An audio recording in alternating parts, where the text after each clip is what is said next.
امام غزالی رحمۃ اللہ تعالی علیہ فرماتے ہیں جب تو مخلص ہوتا ہے تو اللہ تیرے عمل کو قوت دے دیتا ہے۔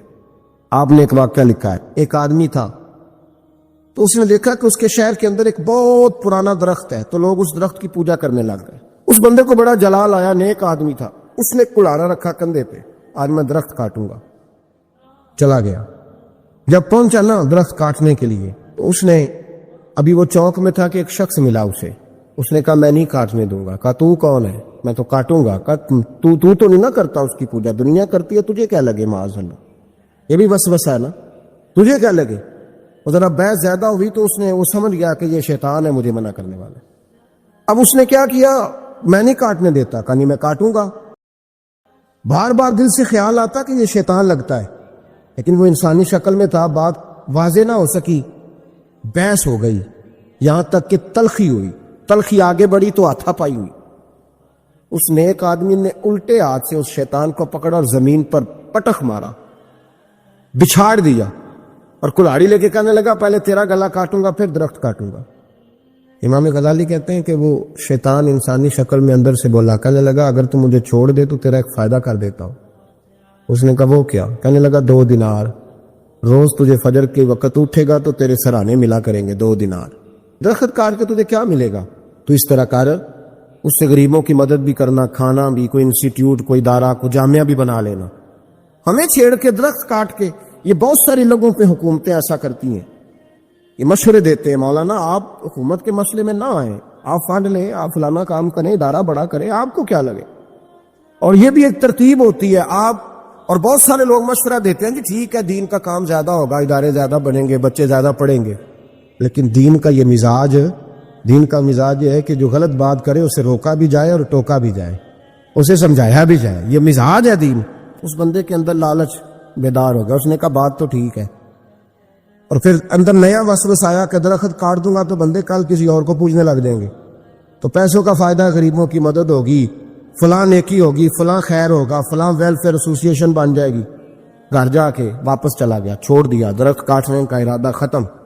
واپس گیا نا گھر، رات کو سویا، سویرے اٹھا تو 2 دینار پڑے تھے، بڑا راضی ہوا، کچھ کھایا، کچھ کھلایا، کچھ رکھا، کچھ بانٹا۔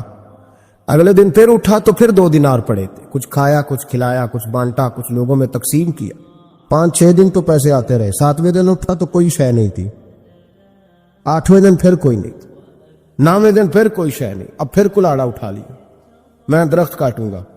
پھر چوک میں گیا، پھر شیطان انسانی شکل میں، اب پھر گفتگو ہوئی، میں کاٹوں گا۔ اس نے کہا اب نہیں تو کاٹ سکتا، میں لڑوں گا۔ کہا تو اب لڑ بھی نہیں سکتا۔ اب جب گتھم گتھا ہوئے، ہاتھا پائی ہوئے، جھگڑا ہوا تو شیطان نے پکڑ کے نہ الٹے ہاتھ سے زمین پہ دے مارا، 2-3 تھپڑ اس شخص کے ہاتھ پہ دیے، کلاڑا چھین، چل دوڑ جا۔ اب وہ کہنے لگا سچ بتا تو ہے کون؟ کہنے لگا میں شیطان ہوں۔ تو کہا ابھی 1 ہفتہ پہلے میں نے تجھے بچھاڑ دیا تھا، آج تو طاقت کہاں سے لایا؟ اس نے کہا میری طاقت اتنی ہے، تیری ختم ہو گئی ہے، میرے اندر قوت اتنی ہے، تیرے اندر ختم ہو گئی۔ کہا کیوں؟ تو شیطان کہنے لگا جب تو 1 ہفتہ پہلے آیا تھا تو رضا الہی کے لیے آیا تھا، آج تو اس لیے آیا ہے، اس لیے آج تو آیا ہے کہ تجھے 2 دینار نہیں ملے۔ آج تیری جنگ دیناروں کی ہے، آج تیرا رٹا دیناروں کا امت مسلمہ کے ساتھ، اس لیے خدائی طاقتیں معاذ اللہ روٹھ گئی ہیں کہ ان کا رٹا دیناروں کا ہے، ان کا جھگڑا دیناروں کا ہے۔ صحابہ کرام علیہم رضوان کے رٹے دیناروں کے نہیں تھے، وہ دین کے ساتھ مخلص تھے، تو جس میدان میں نعرہ لگاتے تھے اللہ کی مدد ان کے شامل حال ہو جاتی۔ انہیں کہیں پسپائی نظر، میرے جیسے خطیب روزانہ تقریریں کرتے ہیں، سالوں بیت گئے، انقلاب نہیں۔ کیوں؟ اس لیے کہ رٹا جب تک ذات کا ہوتا ہے انقلاب نہیں آتا، جب ذات الہی اور رضا الہی سامنے ہوتی ہے پھر اس میں اخلاص ہوتا ہے تو پھر اس کی تاثیر ہوتی ہے، پھر اثر بن کے جملے دلوں میں اتر ہے۔ اس لیے حضور نے فرمایا ہے کہ اللہ نہ تمہاری جیب دیکھتا ہے نہ چہرہ دیکھتا ہے، وَلَٰكِن يَنظُرُ إِلَىٰ قُلُوبِكُمْ، وہ جب دیکھتا ہے تمہارے دل دیکھتا ہے۔ جب انسان راضی بالرضا رہنے لگتا ہے نا، پھر وہ ہر روز نماز پڑھ کے تکلیف نہیں اسے ہوتی، پھر روز درود شریف پڑھ کے وہ یہ نہیں کہتا کہ چلو 2-4 چھٹیاں بھی کر لو، پھر روزانہ تلاوت کر کے اسے کہیں دقت محسوس نہیں ہوتی، چونکہ اب وہ چاہتا ہے کہ جس حال میں میرا رب رسول مجھے رکھیں گے، جو حکم دیں گے، میں نے اس سے کوئی تنگی محسوس نہیں کرنی، میں نے اس کے مطابق چلنا ہے۔ اور قرآن مجید نے ایک نیا انداز اختیار کیا سورہ مائدہ کے اندر، اس کی آیت نمبر 119 ہے۔ اللہ کریم نے فرمایا رضی اللہ عنہم ورضوا عنہ، صحابہ کی بات ہو رہی ہے، فرمایا وہ اللہ سے راضی ہے اور اللہ ان سے راضی ہے۔ حضرت سیدنا موسیٰ علیہ السلام نے عرض کی کوہ طور پہ جا کے، مولا میری قوم پوچھتی ہے کہ کوئی ایسا کام بتا جو ہم کریں تو ہم سے راضی ہو جائے۔ حضرت موسیٰ کی قوم کا خیال تھا کہ تہجد کا حکم آئے گا تو پڑھیں گے، صدقات کا حکم آئے گا تو دیں گے، جہاد کی بات ہوگی تو کریں گے۔ کچھ جو نیک لوگ تھے ان میں سے انہوں نے یہ پیغام دیا کہ مالک ہمیں بتائے کہ وہ کس کام پہ راضی ہوتا ہے، ہم وہ کام کریں تاکہ اللہ ہم سے راضی ہو جائے۔ حضرت موسیٰ کلیم کہتے ہیں میں نے عرض کی مولا میری قوم پوچھتی ہے کہ کون سا ایسا کام کریں کہ تو راضی ہو جائے، تو رب کریم نے ارشاد فرمایا موسیٰ کہتے میرا خیال تھا کوئی لسٹ ملے گی، لیکن مالک نے ایک جملہ کہا، ایک جملہ، اور تفسیروں کے دریا بہا دیے۔ عرش کے مالک نے فرمایا موسیٰ ان سے کہو جا کے کہ وہ مجھ سے راضی ہو جائے، میں ان سے راضی ہو جاؤں گا، مجھ سے راضی ہو جائے۔ بندے اللہ سے راضی ہی نہیں راضی ہوتے۔ امام غزالی سے کسی نے پوچھا تھا، امام غزالی سے، کہ حضور اللہ کا بندے سے راضی ہونا کمال ہے یا بندے کا اللہ سے راضی ہونا کمال ہے؟ تو امام غزالی مسکرائے، فرمانے لگے رب تو بڑا ہی مہربان ہے، وہ تو بڑی جلدی راضی ہو جاتا ہے، وہ تو مسجد میں آ کے توبہ کرے تو اللہ راضی، کسی یتیم کے سر پہ ہاتھ پھیرو تو اللہ راضی، وہ تو کسی اندھے کو رستہ دکھایا تو اللہ راضی ہو گیا، وہ تو طوائف نے کتے کو پانی پلایا تو اللہ۔ امام صاحب فرمانے لگے یہ بندہ ہے جو اللہ سے راضی نہیں ہوتا، جس کے پاس اولاد نہیں وہ کہتا ہے چلو ایک بیٹی مل جائے تو میں راضی ہوں، بیٹی مل گئی تو کہتا اب ایک بیٹا بھی ملے تو پھر راضی ہوں، پھر کہتا ہے یہ دونوں اچھی تعلیم حاصل کر لے تو پھر میں راضی ہوں، پھر کہتا ہے یہ بہت زیادہ پیسے کمائے تو پھر میں راضی ہوں۔ بہرحال راضی ہوتا، لیکن جو راضی ہو جاتا ہے نا، اللہ اکبر، جو اللہ سے راضی سکھی بڑا رہتا ہے، سکون میں بڑا رہتا ہے، مطمئن بڑا رہتا ہے، جو سمجھ لیتا ہے نا کہ جو میرے رب نے بہتر سمجھا وہ میرے اللہ نے مجھے۔ میں کبھی کبھی سوچتا ہوں کہ یار حضرت بلال حبشی نے کوئی عہدہ نہیں مانگا ساری زندگی، انہوں نے نہیں کہا مجھے بھی ایک صوبے کا گورنر بناؤ میری بھی خدمات ہے، مجھے بھی وزیر خزانہ بناؤ میرا بھی کچھ بنتا ہے۔ ایک دفعہ نہیں کہا سیدنا بلال حبشی رضی اللہ تعالیٰ عنہ نے کہ میری بھی کوئی ڈیوٹی ایسی ہونی چاہیے کہ مجھے چلو سپہ سالار ہی بنا دیا جائے۔ ساری زندگی مسجد میں جھاڑو دیا تو اسی پہ راضی رہے، ساری زندگی محبوب کے مہمانوں کا لنگر پکایا تو اسی پہ راضی رہے، ساری زندگی میرے محبوب علیہ السلام کے بچوں کی نوکری کی تو اسی پہ راضی رہے، راضی بالرضا رہے۔ حدیث پاک سنیے، نبی پاک علیہ السلام نے ایک دن صحابہ سے پوچھا کہ تم کیا سمجھتے ہو، اپنے دل کو جب پوچھتے ہو، دل پہ توجہ کرتے ہو تو کیا جانتے ہو؟ تو صحابہ عرض کرنے لگے یا رسول اللہ جب ہم اپنے دل پہ توجہ کرتے ہیں تو ہم سمجھتے ہیں کہ اللہ نے ہمیں ایمان عطا فرمایا ہے۔ تو حضور نے فرمایا تمہارے ایمان کی دلیل کیا ہے؟ ایمان کی کوئی دلیل بھی تو ہوتی ہے نا، ہمارے زمانے میں تو کوئی دلیل نہیں، نماز نہیں پڑھتا پھر بھی میں مسلمان ہوں، روزہ نہیں رکھتا پھر بھی مسلمان، جھوٹ صبح سے شام تک، کہتا خبردار کسی نے مجھے ذرا بھی بات کی سب سے بڑا مسلمان میں ہی ہوں، بددیانتی، دھوکہ، فریب، فرار، لیکن خبردار کسی نے کوئی بات کی سب سے بڑا مفتی میں ہی ہوں۔ جرم سارے پائے جاتے، دلیل کیا ہے بھائی؟ اگر دیکھیں نا، اگر درخت ہے تو دلیل یہ ہے کہ پھل بھی ہے، شاخیں بھی ہیں، لیکن تو صاحب ایمان ہے تو دلیل کیا ہے؟ تو نبی پاک صلی اللہ علیہ وسلم نے صحابہ سے پوچھا کہ تم ایماندار ہو تو دلیل دو۔ تو بڑے خوبصورت تھے میرے محبوب کے تیار کردہ لوگ، عرض کرنے لگے یا رسول اللہ ایمان کی دلیل یہ ہے کہ اگر اللہ ہمیں نعمت دیتا ہے تو ہم شکر ادا کرتے، اگر کبھی مصیبت آتی ہے تو ہم صبر کرتے ہیں، اور یا رسول اللہ ہم اپنے رب کے ہر فیصلے پر راضی رہتے، ہم اپنے اللہ کے ہر فیصلے پر۔ اب حضور نے رزلٹ کا اعلان کیا تو میرے محبوب فرمانے لگے پھر سنو میں گواہی دیتا ہوں واقعی اللہ نے تمہیں دولت ایمان عطا فرمائی ہوئی، پھر واقعی اللہ نے تمہیں دولت ہے، اگر تم اپنے رب پر راضی ہو، اگر تم راضی ہو اس کام پر جس پہ اللہ نے تمہیں رکھا ہوا ہے، اگر تمہیں کسی کو دیکھ کر تکلیف نہیں ہوتی، اگر تم نہ حسد میں جلتے ہو، نہ بغض میں، نہ کینے میں، نہ تکبر میں، نہ احساس کمتری کا شکار ہوتے، اگر تم راضی رہتے ہو کہ میرے مالک نے بہترین زندگی مجھے دی، پھر اس کا مطلب یہ ہے کہ تم صاحب ایمان ہو۔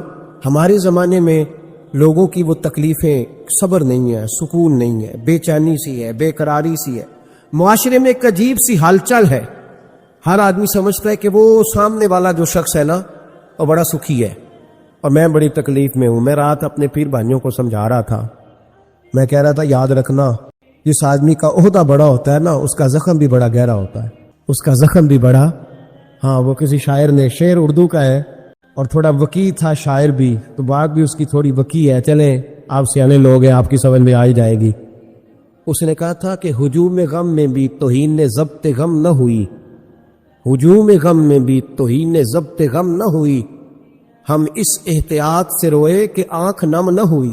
لوگوں کو نہیں پتا چلا کہ ہم رو رہے, ہم نے واہ اللہ کر کے دنیا, ہم اس احتیاط سے روئے کہ ہماری آنکھ نم نہ ہوئی. ہم نے واہ اللہ کر کے نہیں بتایا کہ بڑی دقت میں, ہم نے اپنے آپ کو محفوظ رکھا, ضبط میں رکھا, حوصلے میں رکھا, اللہ کی رضا پہ راضی رہے, اپنے آپ کو اپنے رب کی رضا پر. میرے نبی پاک صلی اللہ تعالی علیہ وسلم نے فرمایا کہ قیامت کے دن میری امت کا ایک گروہ ایسا ہوگا جسے اللہ تبارک و تعالیٰ اس طرح جنت میں پہنچا دے گا جیسے کوئی بندہ اڑ کے جنت میں چلا جاتا ہے. وہ جب جنت میں پہنچیں گے نا تو فرشتے ان سے پوچھیں گے تم نے حساب دیا؟ کہیں گے ہمیں تو پتہ ہی نہیں حساب کیا ہے. پل صراط سے گزرے, کہیں گے خبر ہی نہیں پل صراط کہاں ہے. تو یہاں کیسے آ گئے؟ کہیں گے اللہ کے فضل سے, اللہ کے فضل سے. تو کہا بتاؤ تو صحیح تمہاری نیکی کیا تھی؟ تو کہیں گے دو باتیں تھیں, ایک تو ہم اللہ کے حلال کو حلال جانتے تھے, رب کے حرام کو حرام جانتے تھے, اور دوسرا یہ تھا کہ ہم اللہ کے ہر فیصلے پہ راضی رہتے تھے. اللہ کے ہر فیصلے پہ, تو جو رب کریم کی رضا پہ راضی رہے پھر اسے کسی حساب کتاب کا سامنا نہیں کرنا پڑے گا, پھر اسے پل صراط کی دشوار گزار گھاٹیوں کا سامنا نہیں کرنا پڑے گا. شرط یہ ہے کہ وہ اللہ کی رضا پہ راضی رہے, وہ اللہ کے فیصلے کو بصیر و چشم مانے, وہ عاجزی اور انکساری کے ساتھ گردن جھکا دے اپنے مالک کے فیصلوں پر, جھکا دے. اللہ نے حضرت ابراہیم کو اولاد نہیں دی, پھر زمانے کے بعد دی, پھر دینے کے بعد کہا کہ جاؤ وادی غیر ذی زرع ان میں چھوڑ کے آؤ. سخت گرمیاں ہو جائے تو لوگ بچوں کو اسکول نہیں بھیجتے, چھٹیوں کا اعلان ہو جاتا ہے, لیکن حضرت ابراہیم چھوڑ آئے بچہ. اور بچہ, ایک تو بچہ اللہ تعالیٰ روٹین میں دیتا ہے تو اس کی قدر و منزلت اور ہوتی ہے, اور ایک بندہ بڑی دعاؤں التجاؤں خواہشات کے بعد لیتا ہے, اس کی قدر و منزلت. وہ بچہ جو بڑی دعاؤں کے بعد لیا, کا چھوڑ آؤ, کوئی کھانا نہیں, پانی نہیں, دانا نہیں, حضرت ابراہیم چھوڑ آئے. 13 سال اکٹھے رہنے کی اجازت نہ ملی, اور جب اجازت ملی تو کہا اب چھری اٹھاؤ اور بیٹے کی گردن پہ چلا دو. آپ اس کو آسان کام سمجھتے ہیں؟ اتنی تسلیم و رضا, ہر فیصلے پہ راضی ہونا, ہر فیصلے پہ. یہاں ہمارا حال یہ ہے کہ 2 منٹ کے لیے تکلیف آتی ہے تو لوگ واہ ویلا کرتے, شور بچاتے, کفر بولتے. ہر آدمی آپ اس کو ٹٹول کے دیکھے تو کہتا ہے سب سے تکلیف میں ہی ہوں. کس سولی پہ لٹکے ہوئے ہم؟ آخر کون سا معاشرے کا ایسا دکھ ہے جو صرف ہمارے پاس ہی آ گیا؟ ہر آدمی کہتا ہے مجھے نہ چھیڑنا, سب سے زیادہ غمگین میں ہی ہوں. بھائی بتا تو صحیح نا کہ آخر کون سی ایسی چیز ہے جو مالک نے تجھے عطا نہیں فرمائی؟ لیکن ہماری آزمائشیں ہیں, ہمارے جملے ہیں, ہماری گفتگو ہے کہ ان سے شکوہ چھلکتا, ان سے شکایتیں ٹوٹ ٹوٹ کے نیچے گرتی ہیں. ہم یہ سوچتے ہی نہیں کہ ہمیں نہیں پتا ہمارے حق میں بہتر کیا ہے, ہمارے رب کو پتا ہے کہ ہمارے حق میں بہتر کیا ہے. اس لیے لوگ شکایت نہیں کرتے تھے. آج ہر بات پر شکایت ہے, ہر بات پر لوگ شکوہ کرتے ہیں, اور ہر بات پر لوگ اللہ تبارک و تعالیٰ کی بارگاہ ناز کے نافرمان بنتے ہیں. اور پھر سوال کیا, یا اللہ تو راضی ہو جا, یا اللہ تو. اور اللہ کیا فرماتے ہیں موسیٰ اپنی قوم سے کہو یہ مجھ سے راضی ہو جائے میں بھی ان سے راضی ہو جاؤں گا. حضرت رابعہ بصری رحمت اللہ تعالی علیہ نا طبقہ صوفیاء میں ایک بڑی منفرد حیثیت رکھتی ہیں, علیحدہ ایک مقام ہے, اور ان کی زندگی بتاتی ہے کہ اللہ کی معرفت اور رب تبارک و تعالیٰ کا قرب صرف مرد کے لیے خاص نہیں, اگر عورت بھی توجہ کرے تو اللہ اسے بھی خزانے کھول کے عطا فرماتا ہے, اسے بھی اللہ خزانے کھول. حضرت رابعہ بصری اکثر نہ اولیاء اللہ کی مجالس میں جا کے بیٹھتی تھی, بیٹھتی پردے کے اندر تھی لیکن بیٹھا کرتی تھی. جو لوگ اس رستے کے مسافر ہوتے ہیں وہ بات کو سمجھتے ہیں کہ یہ گہرا معاملہ ہوتا ہے, کسی جگہ سے کوئی ایسی چیز ملتی ہے جس کو فوری طور پر طبیعت اور نفس قبول نہیں کرتا. لیکن جو صوفیاء ہوتے ہیں نا, سالکین طریقت, معرفت کے رستے کے مسافر, وہ چونکہ مسافر ہوتے ہیں تو انہیں جو بندہ بھی منزل کا رستہ بتاتا ہے وہ اس کی بات غور سے سنتے ہیں, اعتراضات نہیں کرتے, شکوے نہیں کرتے, بن کے نہیں بیٹھ جاتے. ہمارے زمانے میں مسافر نہیں ہیں طریقت کے, ہمارے زمانے میں یہاں مرید کامل ہیں, یہاں پھر پیر ہیں جو مطلق العنان ہے, جن کے سامنے جو سوال ہی نہیں پیدا ہوتا کسی اور کی بھی سنے, ممکن نہیں. حضرت رابعہ بصری بیٹھی تھی, حضرت سفیان ثوری بہت بڑا نام ہے. یہ وہ شخصیت ہے کہ جب جایا کرتے تھے تو اولیاء اللہ کھڑے ہو کے ان کا استقبال کرتے. بغداد میں اتنا بڑا درجہ تھا ان کا. حضرت جعفر بن سلیمان بھی بیٹھے تھے, سفیان ثوری بھی بیٹھے. تو حضرت سفیان ثوری دعا مانگنے لگے. جناب رابعہ بصری پردے کے اندر بیٹھی ہوئی تھی, دعا مانگنے لگے, اے اللہ مجھ سے راضی ہو جا, اے اللہ مجھ سے راضی ہو جا, اے اللہ مجھ سے. دیر تک دعا مانگتے رہے تو بی بی صاحبہ, مائی صاحبہ اندر سے بول پڑی ناراض ہو کے, کہنے لگی بس کر سفیان, کیا دعا مانگ رہا ہے تو, کب سے میں سن رہی ہوں, بس کر. کیا ہوا, تو کیوں ناراض ہوتی ہے؟ فرمانے لگی سفیان تو نے ایک بار بھی کہا, میں نے برداشت کیا, دوسری بار بھی کہا, بتائیے دعا ٹھیک ہے کہ نہیں ان کی؟ اے اللہ تو مجھ سے راضی ہو جا. اس دعا پہ ناراض ہوگی مائی صاحبہ.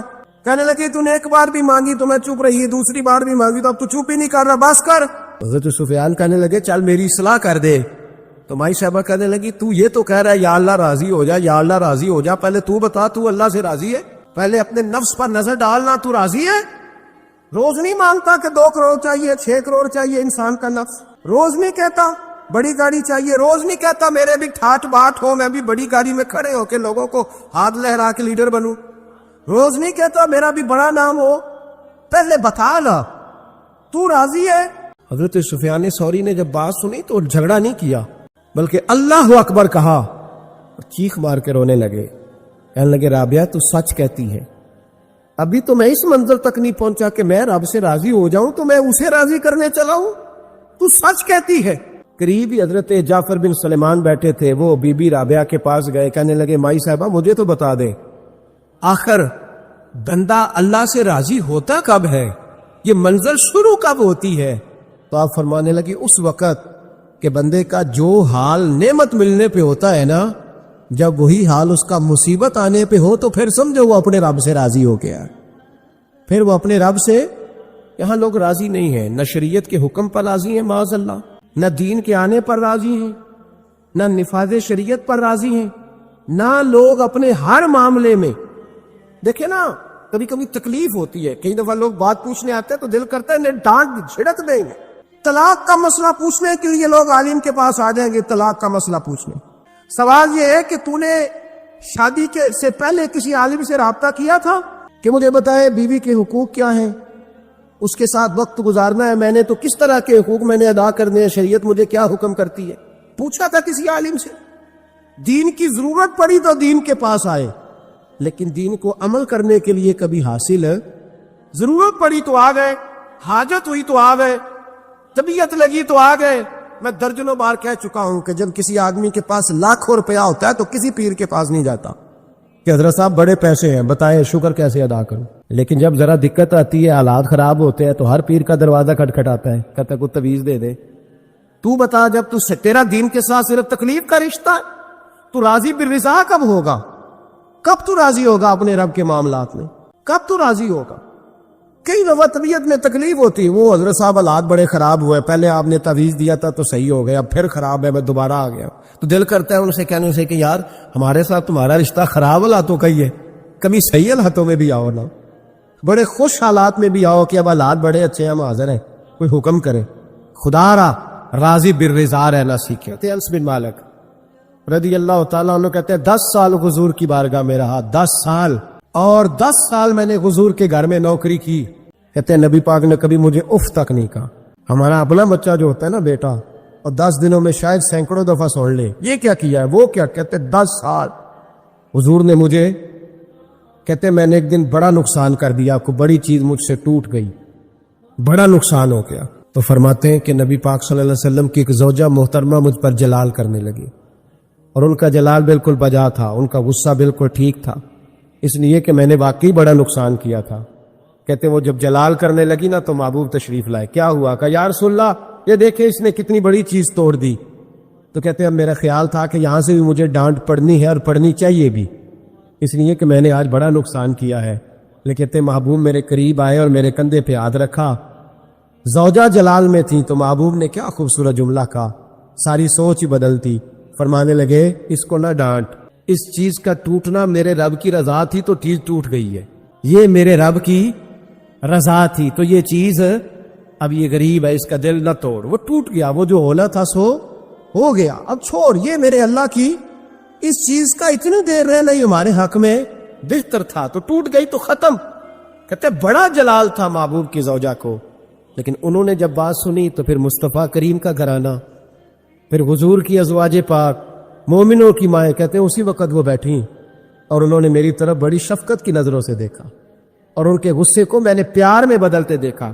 بھائی یاد رکھو، اللہ کی رضا، پھر اس وقت 2-4 لاکھ کے لیے لوگوں کو ہارٹ اٹیک نہیں ہوتا، پھر 20-25 ہزار کے لیے بلڈ پریشر اپ ڈاؤن نہیں ہوتا جب بندہ اللہ کی رضا پہ راضی رہنے لگتا، پھر چھوٹی چھوٹی باتیں اس کے لیے سہانے روح نہیں بنتی، پھر ذرا ذرا سی بات اسے تکلیف نہیں دیتی۔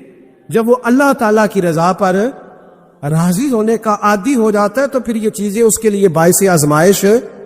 بنی اسرائیل میں ایک شخص تھا، امام غزالی رحمۃ اللہ علیہ فرماتے ہیں اس کا دل چاہا کہ پتہ تو کروں جنت میں میرا پڑوسی کون ہوگا۔ اس کو خواب میں بتایا گیا کہ فلاں بن فلاں تیرا جنت میں پڑوسی ہے۔ اب یہ بڑا عابد تھا، زاہد تھا، عبادت گزار تھا، پرہیزگار، بڑا نیک تھا، بڑا پرہیزگار۔ یہ سفر کر کے اس کے پاس گیا، اس کو جا کے کہنے لگا میں تیرا مہمان نہ بن جاؤں، 2-3 دن کا بن جاؤ۔ کہتے میں 3 دن اس کے ساتھ رہا، میں اس سے زیادہ نوافل پڑھتا تھا، زیادہ صدقات و خیرات کرتا تھا، زیادہ عبادات کرتا تھا، وہ تو میرے مقابلے میں کچھ بھی نہیں۔ 3 دن کے بعد میں آنے لگا تو میں نے اس کو کہا یار میں ایک مقصد کے لیے آیا تھا تیرے پاس۔ اس نے کہا بتائیے۔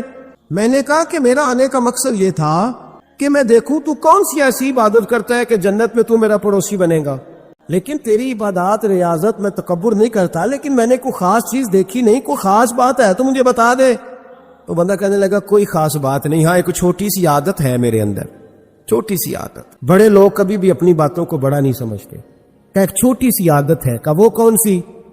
تو وہ کہنے لگا اگر شدید گرمی ہونا تو میں نے اپنے رب سے کبھی سردی نہیں مانگی، اور کبھی برف جمی ہونا گلیوں میں تو میں نے اپنے رب سے کبھی گرمی نہیں مانگی۔ میں سمجھتا ہوں میرا رب مجھے دیتا ہی وہ ہے جو میرے حق میں بڑا بہتر ہوتا۔ یہ ایک میری چھوٹی سی عادت ہے کہ کڑاکے کی دھوپ میں میں نے کبھی مالک سے سایہ کا سوال نہیں کیا، اور اگر تیز بارش ہو رہی ہو تو میں نے کبھی یہ نہیں کہا کہ بارش نہیں ہونی چاہیے تھی، کیا بلے گا فلاں چیز کا۔ میں سمجھتا ہوں جو بہتر تھا اللہ نے وہی دے دیا ہے تو میں مطمئن رہتا ہوں۔ تو عابد وہ نیک آدمی وہ اللہ کے ولی کہنے لگے کہ چھوٹی سی عادت نہ بتا، تیری یہ وہ عادت ہے جس کی وجہ سے رب تجھ سے راضی ہو گیا ہے، اللہ تجھ سے راضی ہے تیری اس عادت کی بنا پر۔ جب ہمارے مزاج میں یہ چیزیں آ جائیں گی نا کہ جو میرے حق میں بہتر تھا مالک نے مجھے وہ دے دیا ہے، پھر ہم ہر جگہ بیچنے کی تمنا نہیں کریں گے، پھر سامنے والے سے ہم حسد نہیں کریں گے، پھر ہم یہ نہیں چاہیں گے کہ اللہ کرے وہ مر جائے اور اس کی ہر چیز مجھے مل جائے، پھر ہمارا مزاج پھر ہماری طبیعت یہ نہیں رہے، اللہ کی رضا پہ راضی رہے، مالک کے فیصلوں میں اپنے دل میں کوئی بوجھ محسوس نہ کریں، اپنی زندگی اللہ کے فیصلوں۔ دیکھیں نا، جو ماں باپ اللہ نے بڑے اچھے سمجھے وہ ہمارے لیے پسند کیے، وہ اللہ نے ہمارے لیے جو اس نے ہمارے حق میں بڑے، جو بہن بھائی، اللہ کرے آپ کو سمجھ آئے، جو بہن بھائی اس نے ہمارے حق میں بڑے اچھے سمجھے وہی بہن بھائی اس نے ہمیں عطا کیے۔ جس بیوی کو اس نے ہمارے گھر کے گلشن میں بہتر سمجھا اس کو لا کے اس نے ہمارے آنگن میں بٹھایا، اور جو اولاد اس نے ہمارے لیے باعث افتخار سمجھی وہ اولاد اس نے ہمیں عطا فرمائی۔ حضرت نوح علیہ السلام کا بیٹا کافر ہو گیا، پر کسی جگہ انہوں نے شکوہ نہیں کیا کہ مالک یہ کافر کیوں ہوا۔ اللہ کے قبضے میں ہے نا دل، پھیر سکتا ہے نا، مقلب القلوب ہے، لیکن حضرت نوح نے دعا اللہ کی رضا پر راضی رہے، اپنا مزاج بدلے، تاکہ معاشرے میں یہ جو گھٹن ہے، یہ جو ٹینشن ہے، یہ جو جھگڑا ہے، یہ جو چھینا چھانی ہے، یہ جو ایک دوسرے پر لوگوں کی نظریں ترشی ہیں، یہ ختم ہو۔ سمجھیں کہ میرے حق میں جو بہتر تھا مالک نے وہ چیز مجھے عطا کر دی۔ میں اکثر کہتا ہوں اپنے دوستوں کو، میں کہتا ہوں مجھے ایسے لگتا ہے جو سب سے اچھے ماں باپ تھے وہ اللہ نے مجھے عطا فرمایا، اور جو سب سے بہترین اساتذہ تھے نا ان کا دروازہ اللہ نے مجھے عطا فرمایا، اور جو جس شیخ جس پیر کو اللہ نے سب سے زیادہ شان عطا فرمائی اس کا دروازہ اللہ نے مجھے دکھایا۔ اور اس کے بعد اتنے تابع دار شاگرد میں نے کسی کے نہیں دیکھے جتنے مجھے ملے، اور اتنے وفادار پیر بھائی اور مرید میں نے کسی کے نہیں دیکھے جتنے مجھے ملے۔ میں اس بات پر، اور میں بات اس لیے نہیں کر رہا، میں آپ کو دل کی گہرائی سے بات بتا رہا ہوں کہ یہ عنوان زندگی ہے، یہ روح زندگی ہے۔ میں کبھی کبھی بڑے ناز کے ساتھ سجدہ شکر ادا کرتا ہوں کہ ایک بہت بڑا خوش نصیب شخص ہوں۔ اب یہ بات صرف سوچنے کی ہے، 100 لوگوں میں سے اگر ان 2 پہ ہی بندہ غور کرے جو نافرمان ہے تو پھر زندگی آگے چل سکتی۔ تو 98 پر غور کیوں نہیں کرتا؟ تو 98 پر غور کیوں نہیں کرتا؟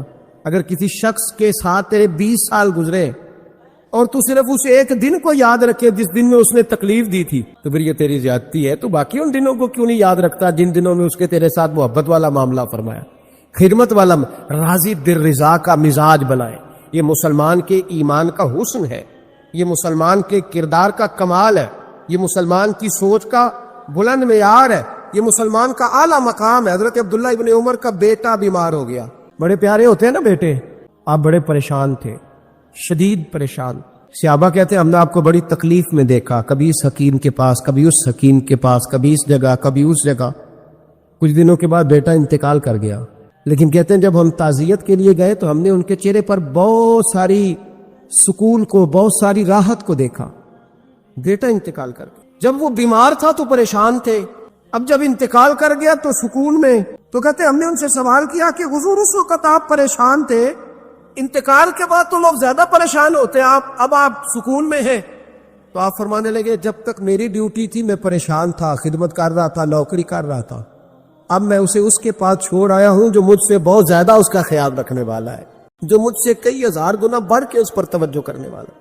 اب مجھے پریشانی، اب میرا قریب مجھ سے کہیں بڑھ کر اس کا خیال رکھے گا، اسے سکون دے گا، اسے راحت دے گا، اور میں اپنے رب کے فیصلے پر بڑا راضی ہوں۔ اس نے جو بہتر سمجھا اس نے میرے حق میں وہ فیصلہ۔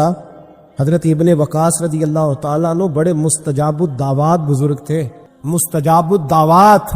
حضرت عبداللہ بن صائب رضی اللہ تعالیٰ عنہ فرماتے میں حج کرنے گیا تو میں طواف وداع کرنے گیا، حج کا آخری رکن ہوتا ہے، پس آتا ہے نا آفاقی حاجی تو طواف وداع کرتا۔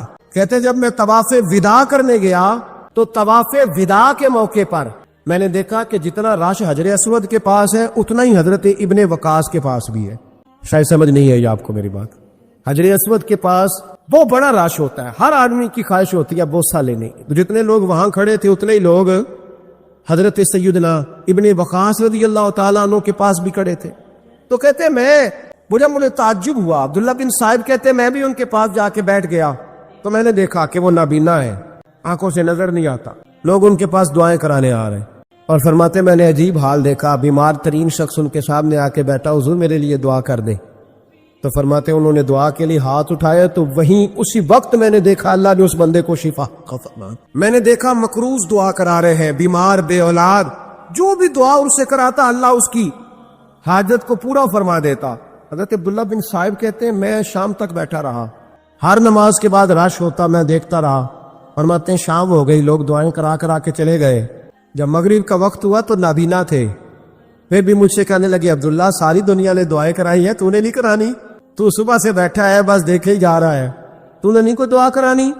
تو کہتے ہیں میں نے کہا حضور میں نے دعا نہیں کرانی، ایک سوال پوچھنا ہے۔ تو فرمانے لگے پوچھو۔ تو میں نے کہا حضور سارا زمانہ جو دعا کراتا ہے اور اللہ آپ کی قبول کرتا ہے، تو ایک دعا آپ اپنے لیے بھی کر لیں، اللہ آپ کو آنکھیں عطا فرما دے، مالک جو قبول کر رہا ہے تو ایک کر لے اپنے لیے بھی۔ میں گڈی تے ہتھ ڈور سجن دے، او جینج رکھے اونج رہنا ہے، او جینج رکھے اونج رہنا ہے، واجب نہیں جے وچ شریعت مندہ خصم لو کہنے لگے ایک دعا اپنے لیے بھی کر لیں۔ کہتے ہیں جب میں نے یہ کہا تو بن وقاص رو پڑے، اتنا روئے کہ ان کی ہج کی بند گئی، کہنے لگے نا جب تک رب نے چاہا اس نے مجھے آنکھیں دی، اور اب اس نے بہتر سمجھا کہ میری آنکھیں نہ رہے تو اس نے جو بہتر سمجھا میرے لیے کر دیا۔ میرا مالک میرے حال سے آگاہ ہے، اور میرے مالک کی حکمت ہے، اس نے مجھے جس حال میں رکھا ہے، اور فرمایا اگر اس نے مجھے اس حال میں رکھا ہے تو میں بھی اس حال پہ بڑا ہی راضی ہوں۔ میں اپنے مالک کے دیے ہوئے اس حال پر بڑا مسلمان یہ سمجھ لے، اس پیغام کو پلے کے ساتھ باندھ لے۔ اگر اس نے جلد بازی دکھانی ہے، اگر اس نے بے راہ روی کرنی ہے، اگر اس نے اللہ تبارک و تعالیٰ کے فیصلوں میں مداخلت کرنی ہے، پھر یہ تو ممکن ہی نہیں۔ یہ ہو سکتا اس لیے کہ اس کی لگامیں کسی اور کے پاس ہے، اس کے فیصلوں کا اختیار کسی اور کے پاس ہے۔ اپنے آپ کو اپنے مالک رضی اللہ عنہم ورضوا عنہ